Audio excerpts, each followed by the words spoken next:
Good morning বন্ধুরা। তো দেখো আমার বাবা আজকে আবার দুষ্টুমি করেছে। বাবা পড়ে গেছে, পড়ে গিয়ে কাকু দেবদাস কাকুকে বলছি, কাকু দেখো তোমার ভাইয়ের দুষ্টুমি। এই দেখো পড়ে গিয়ে ভুবনের কপাল ফাটিয়েছে। আমরা ইঞ্জেকশন দিয়েছি, বিএন বসে নিয়ে গেছি, চোখ মুখ ফুলে গেছে, দেখতে পাচ্ছ বন্ধুরা। জন্মের দুষ্টু হয়ে জন্মের বদমাইশি শুরু করেছে, কিছুতেই করতে পারছি না। তা বকে ঝোঁকে রাখছি, একদম সোনামণির থেকেও ছোট হয়ে গেছে। জন্মের মুখটারম করতে নেই দুষ্টুমি, মুখটা ঠিক। দেবদাস আসেনি, কাকুকে খুঁজছে। তো বন্ধুরা, দেবদাস হচ্ছে আমার বাবার ভাই, বাবার মামাতো ভাই।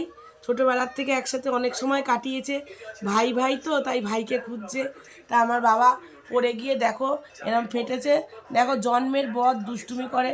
তোমরাও একটু আশীর্বাদ দাও, বকা দাও, এবং তোমরা যারা যারা বন্ধুরা দেখছো তারা কমেন্টে বলো যে কাকু আপনি এরম করবেন না, দুষ্টুমি করবেন। আমার মাথা পুরো পাগল করে দিচ্ছে বন্ধুরা। তোমরা একটু বোঝাও, আশীর্বাদ দাও যাতে আমার বাবা ভালো থাকে, দুষ্টুমিটা কম করে। দেবদাস কাকু তুমিও দেখছো, তুমিও বাবাকে ফোন করে বলো যেন দুষ্টুমি না করে। খুব দুষ্টুমি করছে, আমাকে পুরো পাগল করে দিচ্ছে বন্ধুরা।